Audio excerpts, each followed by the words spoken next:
Il y a aujourd'hui, ce que me disait d'ailleurs le père Verlinde, un phénomène, ce que j'appellerais le phénomène de supermarché.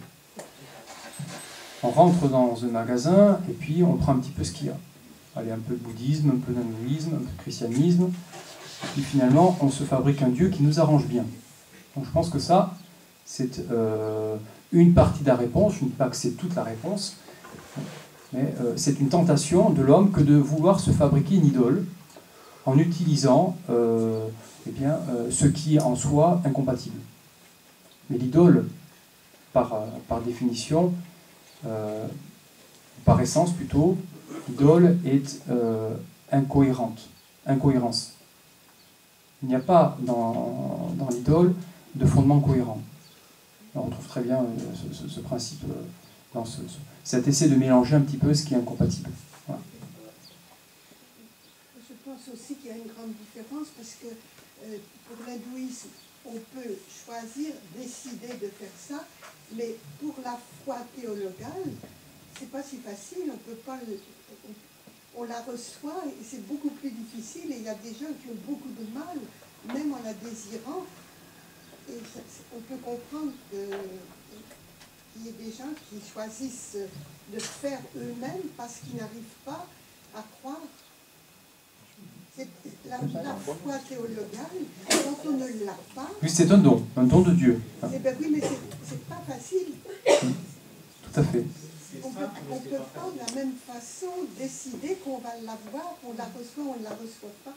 Alors, ce que nous dit l'Église, c'est qu'effectivement, et puis on l'a lu dans le catéchisme, le don, la foi théologale est donnée par Dieu. C'est un don. Là, on se heurte au mystère de Dieu. Je n'ai pas la réponse. Moi, je me souviens d'une dame qui me disait voilà, qu'elle voulait avoir la foi, elle désirait, mais elle ne l'a... Voilà, elle n'arrivait pas à croire. Donc, c'est pas facile. Alors, je ne fais aucune conclusion. Simplement, effectivement, ça peut expliquer cette volonté de recherche du divin, qui est quand même, je trouve, assez... cette volonté qui est révélatrice d'un désir de Dieu, quand même. Et c'est pour ça que c'est important de préciser une chose, c'est que... On m'avait fait la remarque, là, tout à l'heure. Oui, alors j'ai pratiqué, une personne me disait, même il y a longtemps, oui, mais j'ai découvert Dieu grâce finalement au yoga, c'est-à-dire que ça m'a amené, des gens me le disent, hein, ça m'a amené à découvrir le Christ. En fait, Dieu se sert de tout, c'est différent, c'est pas le yoga qui permet de découvrir le Christ, c'est Dieu qui vient nous chercher là où on en est. C'est très différent. Et qui va se servir de cette pratique, ce qui ne veut pas dire qu'elle est bonne, mais qui va s'en servir pour nous attirer à lui. Voilà. Ça, je pense que c'est important de le signifier. Oui. Il y avait le monsieur. S'il te plaît, reformule les questions pour que oui. dans l'enregistrement, oui. les personnes comprennent de quoi très bien. La première chose. À mon avis, vous avez souligné l'importance de la temporalisation dans la contemplation. Oui. Deuxième question. Quoi dire de l'extension de plus en plus, plus étendue de Sekougan dans les chrétiens, dans les communautés, dans les monastères. Dans les monastères, merci beaucoup. Des scènes et des choses comme ça. De ces pratiques. Du zen et de ces pratiques. Alors, que peut-on dire de l'extension dans les monastères de ces pratiques? C'est ça, hein? Alors,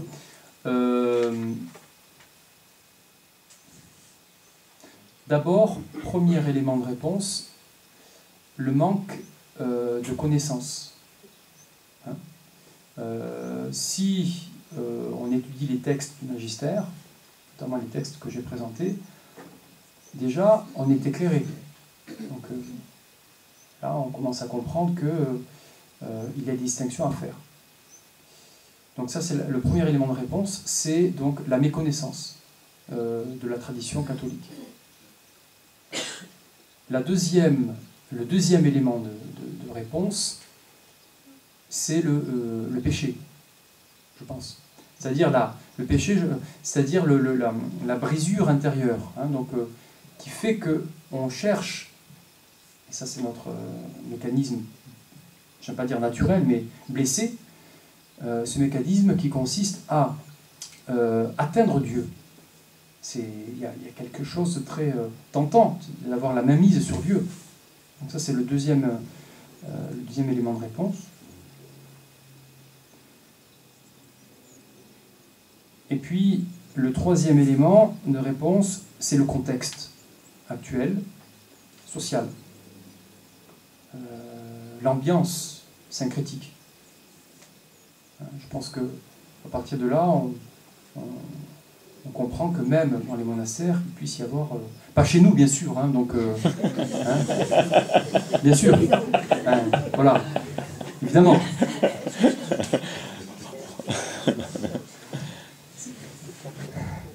Voilà. Sinon, je pense il y a d'autres éléments, hein, sans doute, mais moi je n'en vois pour l'instant que 3. Merci. On lève la main pour poser les questions parce que... Un complément, allez-y. Non, je me demandais juste, est-ce qu'il y a un quatrième élément qui pourrait expliquer l'approche de Jules Montchanin dont vous avez parlé, c'est-à-dire que peut-être que dans l'Église, il y en a certains qui sont plus du côté de Montchanin, si j'ai bien compris, je ne connais pas du tout. Oui, tout à fait. C'est-à-dire qu'ils se disent, ça peut être peut-être un moyen de faire venir des gens et de le prendre comme une technique, et à partir de là, le Christ va faire son boulot. Tout à fait. Dans cette, voilà, un des moyens de faire venir aussi des gens dans des monastères en présentant des trucs de yoga, dans la dynamique. Je me fie de l'hérésie. Ouais. Vous avez raison, hein, je n'y pensais pas, cet élément, c'est tout à fait, tout à fait. Alors, au niveau de l'enregistrement, personne n'a saisi là. Alors, j'ai cité donc j'ai donné 3 éléments de réponse. Un 4e élément de réponse nous est donné, c'est-à-dire que des personnes ont lu Montchanin et ont voulu finalement se mettre à son école et essayer de pratiquer le yoga dans son aspect ascétique pour arriver donc à une prière plus optimale. Voilà. En gros, c'est un 4e élément de réponse qui vient s'ajouter. En même temps, c'est la question du dialogue interreligieux, Jules Montchanin, c'est-à-dire c'est le désir de rentrer en dialogue avec une autre religion et jusqu'où on peut aller dans ce dialogue, jusqu'où on peut partager la même expérience et où est la limite. Et c'est toute la difficulté d'un dialogue à la limite, quoi. Donc, voilà, chacun fait des expériences différentes. C'est ça très important parce que ces moyens, la Trinité s'évanouit totalement. C'est le soutien de le christianisme et notre religion, c'est la Trinité. Pour sa semaine, la Trinité s'est évanouie. Okay. Il y avait d'autres personnes qui avaient des questions, qui ont levé la main, oui. Oui, est-ce que l'Église n'a pas loupé sa cible? Parce que Thérèse d'Avila dit que l'horizon était la porte du château. Et en même temps, l'horizon dans l'Église, la prière dans l'Église, il n'est pas mis à lumière, à part la messe. Bon, aux paroissiens, on leur fait faire... Moi, j'ai beaucoup de peine par rapport à des amies paroissiennes qui ne peuvent pas prier et qui font des tas de choses. Donc, elles font pas les baptêmes, mais bon, les enterrements, etc. Elles font des tas de choses dans l'Église et elles disent qu'elles ne peuvent pas et qu'elles ne savent pas prier. Donc, est-ce que le mal ne viendrait pas de là? Par rapport aux paroisses, je ne veux pas dire dans les monastères c'est très court par rapport à ça. Donc, est-ce que le mal ne viendrait pas d'une soif intérieure qui en a et ne retrouve plus dans les paroisses? Alors, ce que vous demandez, la question que vous posez, c'est oui, comment on peut remédier à ça par rapport à nous catholiques? Donc il y aurait un manque voilà, dans l'Église, notamment dans les paroisses, hein, du côté de la vie de prière, donc les gens finalement se tourneraient vers d'autres traditions pour compenser. Alors, c'est une question qu'il faudrait sans doute poser à des curés de paroisse qui ont sans doute beaucoup plus d'expérience. En même temps,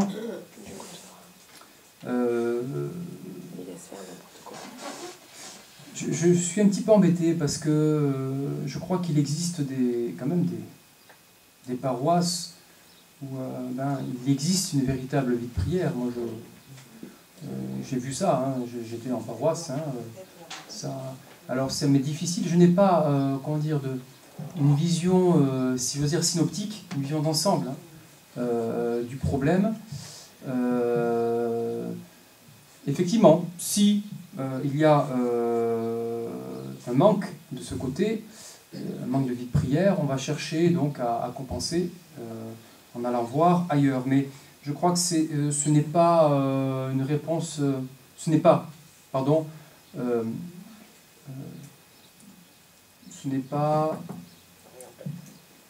je cherche le mot.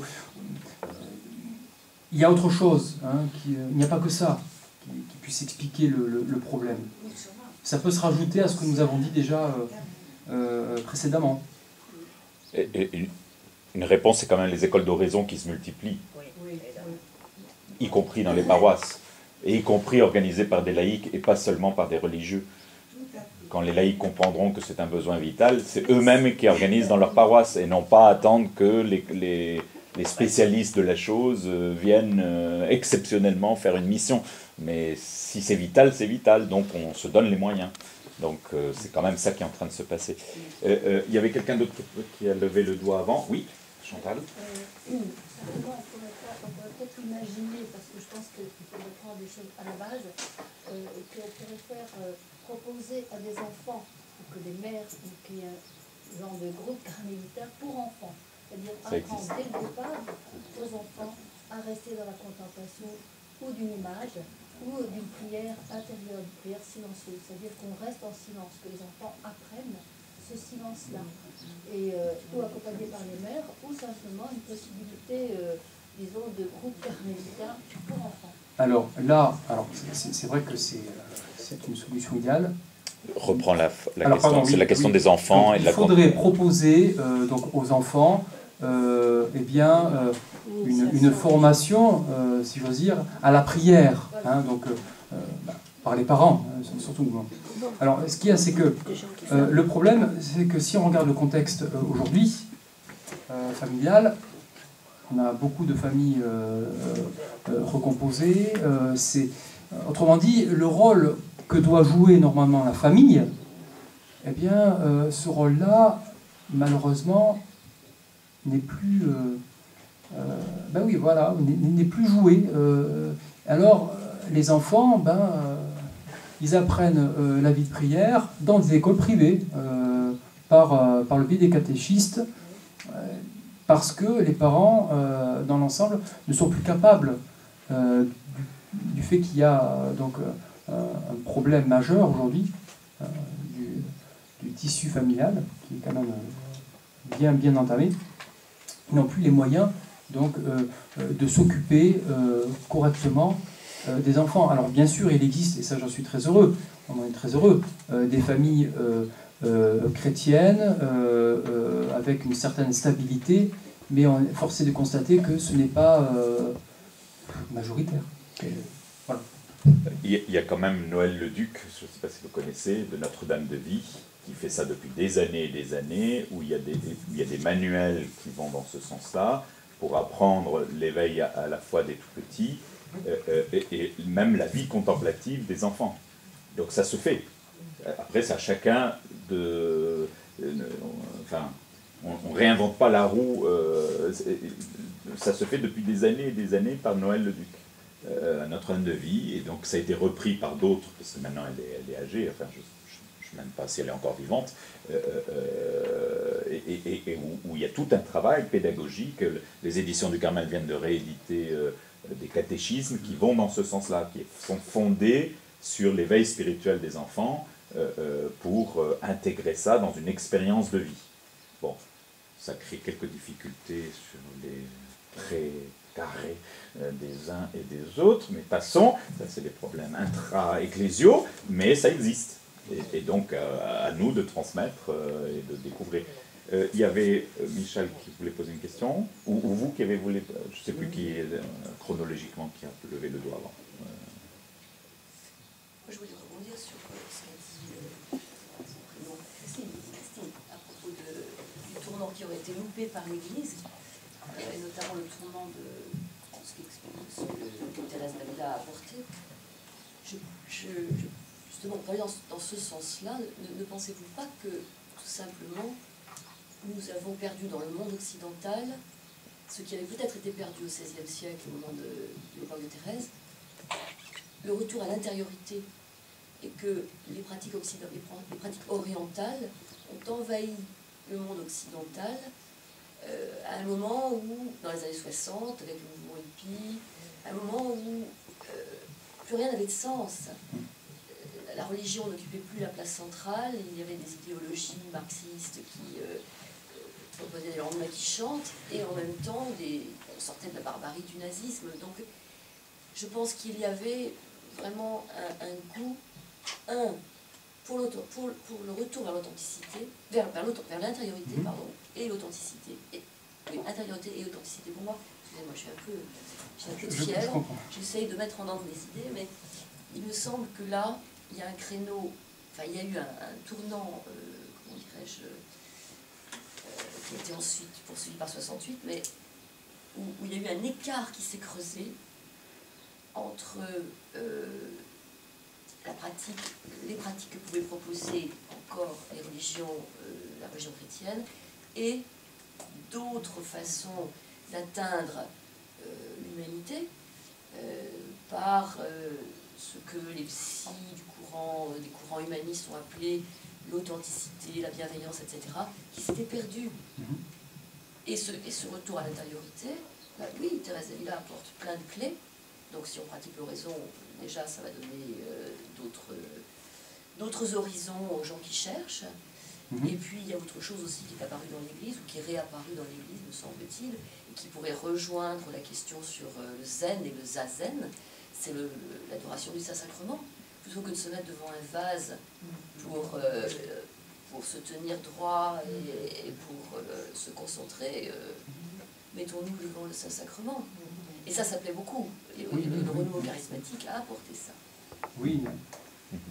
Qu'est-ce que vous en pensez? Voilà, c'était ma réflexion. Reprends la question. Alors, oui, donc vous avez vous demandez finalement dans ce monde occidental, il y a effectivement une perte d'intériorité. Est-ce que on ne chercherait pas à compenser par le biais de ces traditions orientales?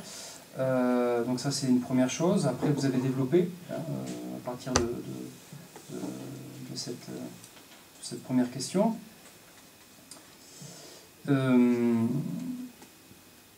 Ce qui est sûr, je crois, c'est que il y a des choses, comme l'a souligné le frère Jean-Emmanuel, il y a des choses qui se mettent en place.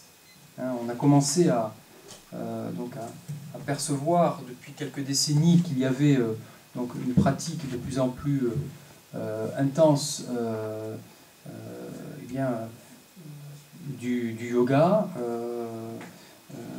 et il y a eu des réactions effectivement par le biais des béatitudes, par exemple, qui ont proposé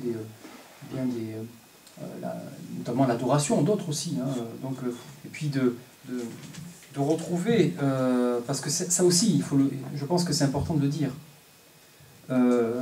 notre société ne sait plus ce qu'est l'incarnation, ne sait plus ce que c'est. Donc là, il y a une attaque directe. L'incarnation est attaquée directement. Et donc si l'incarnation est attaquée, on va chercher finalement des solutions qui vont nous permettre d'accentuer cette désincarnation. Donc c'est comme si on suivait un mouvement qui a déjà été mis en place, notamment malheureusement par le nazisme, l'individu, il n'y a plus d'individu, il n'y a que simplement une forme de supra-humanité. On sent que l'incarnation, là aussi, est attaquée de plein fouet, et Jean-Paul II a répondu à ça. Voilà, donc je vous remercie pour votre attention. Voilà, merci Jean-Gérard.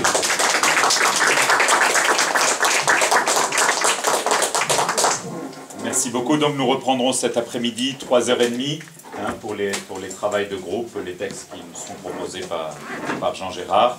C'est de bon augure, et je remercie encore Jean-Gérard d'avoir remplacé le secrétaire, ce qui est un autre travail. C'est la polyvalence carmélitaine. Voilà, exactement. Et d'être chantre pendant cette semaine en même temps. Merci. Oui, il faut éteindre parce que là on dit des bêtises.